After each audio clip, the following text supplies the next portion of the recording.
Hello नमस्ते दाब सत आप देख रहे हैं अपना यूट्यूब चैनल स्पार्क मोटिवेशन। तो चलिए बिना समय गवाए शुरू करते हैं आज का टॉपिक जो है वो how to manage your time and how to set a goal series का 5th पार्ट। तो चलिए हम बात करने वाले हैं आज किस तरीके से अपने गोल को सेट करें, किस तरीके से अपना ड्रीम को अचीव करें, किस तरीके से अपने टाइम को कैटेगराइज करें, किस तरीके से अपने काम पर फोकस करें। तो चलिए शुरू करते हैं। एक और बात जो हमें अपने सभी को ध्यान रखनी चाहिए कि जब अपनी डायरी में अपनी टू डू लिस्ट बनाते हो या डेली शेड्यूल बनाते हो या वीकली शेड्यूल बनाते हो तो उसमें ना कुछ मोटिवेशनल कोट आप अपने खुद के डेली मोटिवेशनल कोट लिखिए। उसमें अपनी कुछ इंस्पिरेशनल लाइन लिखिए, कुछ इंस्पिरेशनल बातें लिखिए, कुछ मोटिवेटेड बातें लिखें या कुछ वो बातें लिखें जो आपको पुश करती हो, आपको मदद करती हो मोटिवेट होने के लिए, अपने काम को करने के लिए। उससे क्या होता है कि जब आप थोड़े डिमोटिवेटेड होते हो या आपको काम करने का मन नहीं है तो उन कोट को पढ़ने से, उन स्टोरी को पढ़ने से, उन लाइन को पढ़ने से आप में एक एनर्जी आएगी, एक कुछ प्रेरणा मिलेगी, आपको पुश मिलेगा।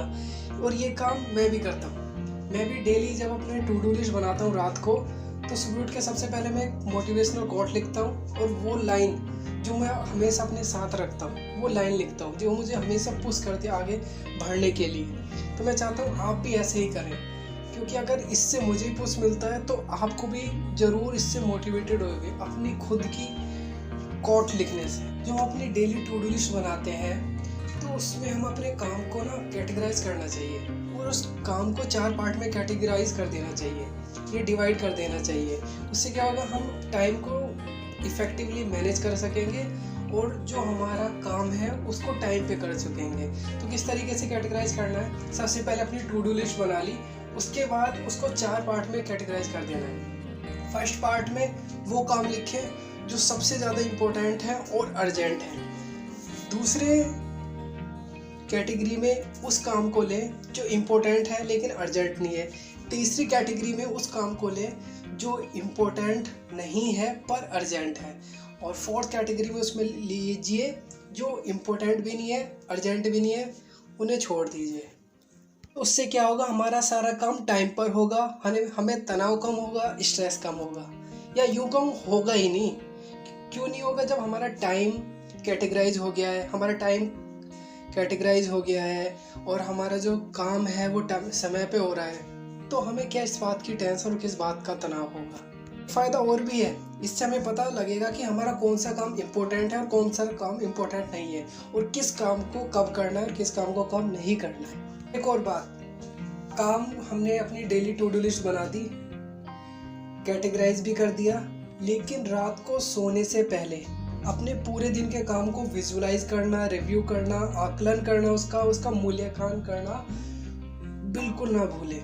इससे क्या होगा कि हमें पता चलेगा कि आज हमने कितना आउटपुट दिया है, क्या क्या गलतियां करी हैं और क्या क्या गलतियां हम नहीं करनी आगे फ्यूचर में। हमें ये भी पता चलेगा कि हमने अपने टाइम को कहाँ वेस्ट किया है और कहाँ यूटिलाइज किया है, क्योंकि हमसे अच्छा हमें कोई नहीं जान सकता और हम सबसे झूठ बोल सकते हैं लेकिन अपने आप से नहीं। तो चलिए अब बात करते हैं गोल सेटिंग की।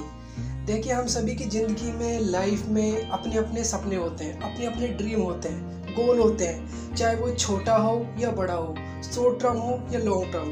गोल लक्ष्य तो हर किसी के जीवन में होते हैं, हर एक के जीवन में होते हैं। और गोल सेट करने से पहले एक बात ध्यान रख लेनी चाहिए जो डॉक्टर APJ अब्दुल कलाम हमसे कहते हैं कि हमारा जो लक्ष्य होना चाहिए वो बड़ा होना चाहिए, क्योंकि छोटे लक्ष्य रखना पाप है। और एक और बात जो स्वामी विवेकानंद हमसे कहते हैं कि अपने गोल को निर्धारित करते वक्त, अपने गोल को सेट करते वक्त अपनी काबिलियत के हिसाब से उसे निर्धारित ना करें कि मेरी इतनी काबिलियत नहीं है तो मैं अपने गोल को छोटा कर देता हूँ, नीचे कर देता हूँ। नहीं, गोल के हिसाब से अपनी काबिलियत को ऊपर उठानी है। तो इसलिए अपना बड़ा गोल बनाओ और गोल ऐसा बनाओ जिससे हमारे समाज का, हमारे परिवार का भला हो, उनके लिए वो इफ़ेक्टिव हो, यूज़फुल हो। और जब हम अपना लक्ष्य निर्धारित करें ज़िंदगी में तो क्या करें और क्या ना करें, क्या हैबिट बनाएं और कौन सी हैबिट छोड़ें। गोल सेटिंग की सबसे इम्पोर्टेंट बात यह है कि जब हम अपना गोल सेट करें तो उसको टाइम दें, अच्छी तरह विजुलाइज करें, सोचें, देखें, परखें, उसके बाद अपना गोल सेट करें। क्योंकि ये गोल हमारा है, गोल हमारे जीवन का है, हमारे जीवन का लक्ष्य है। तो इसके लिए हम अपना टाइम क्यों ना दें। फॉर एग्जांपल, जब हम कोई स्मार्टफोन लेने जाते हैं या कुछ भी सामान लेने जाते हैं तो हम उसको टाइम देते हैं, उसको अच्छी तरीके से सोच के, समझ के, देख के, परख के जब उस चीज़ को खरीदते हैं या अपने घर लाते हैं। और ये तो हमारे ज़िंदगी का गोल है, हमारे जीवन का गोल है, तो हम इसे देख परख के क्यों ना सेलेक्ट करें, क्यों ना निर्धारित करें। ये गोल आपका है, किसी और का नहीं। तो पूरी क्लियरिटी के साथ अपने लक्ष्य को निर्धारित करें, उसका ब्लूप्रिंट तैयार करें कि किस तरह मैं अपने लक्ष्य तक, अपने गोल तक पहुंचना है, पहुंच सकता हूं। और जो गोल सेट करते वक्त ना इमोशनल ना हो, मतलब कि इमोशन में अपने गोल को सेट ना करें। जब ज़्यादा खुश हो, बहुत खुश हो, तब गोल सेट ना करें। तो जब बहुत ज़्यादा दुखी हो तब गोल सेट ना करें। एकदम शांत मन से टाइम देखिए, अपने गोल को सेट करें। फॉर एग्जांपल, आपने तय करा कि मुझे वेट गेन करना है, ठीक है, वेट गेन करना है या वेट लूज़ करना है। फॉर मैं एग्जांपल वेट गेन कर लेता हूँ, तो हमें पता होना चाहिए कि हमें कितने महीने में वेट गेन करना है, कितना वेट गेन करना है, क्या डाइट लेनी है, कितनी कैलोरी लेनी है, कौन सी एक्सरसाइज करनी है, किस ट्रेनर के पास जानी है, कब एक्सरसाइज करनी है, हमारे डेली शेड्यूल क्या होगा। इसका पूरा प्रिंट होना चाहिए हमारे पास कि मैं अपने गोल तक किस तरीके से पहुंचूंगा, ये मेरा रास्ता है, इस पे मुझे चलना है। हवाबाजी बिल्कुल ना करें, लक्ष्य निर्धारित के समय हवाबाजी बिल्कुल ना करें। गोल, और जब आपने गोल तय कर लिया है, ब्लूप्रिंट बना लिया है, बस अब लग जाओ, फोड़ दो। अर्जुन की तरह केवल मछली की आग दिखनी चाहिए और कुछ भी नहीं। आसपास कौन है, लोग क्या बोल रहे हैं, लोग देख रहे हैं, लोग क्या कह रहे हैं, फॉरगेट अबाउट दैट। अगर इन बातों पर ध्यान दोगे ना तो आप अपने लक्ष्य पर पहुंच नहीं पाओगे, आप डिस्ट्रैक्ट हो जाओगे। ऐसे कुछ तो लोग कहेंगे, लोगों का काम है कहना, पर अपने लक्ष्य को निर्धारित करना हमारा काम है। तो अपने काम को पूरी ईमानदारी से करते चलो। एक दिन लक्ष्य आपके हाथ में होगा, तब यही दुनिया, यही लोग आपसे कहेंगे कि हमें तो पहले से ही पता था। और हम जैसे पागल लोग ही इतिहास रखते हैं और वो लोग हमारा इतिहास पढ़ते हैं, क्योंकि हमें जिद्दी और हम रचते हैं इतिहास, बाकी पढ़ते हैं हमारा इतिहास।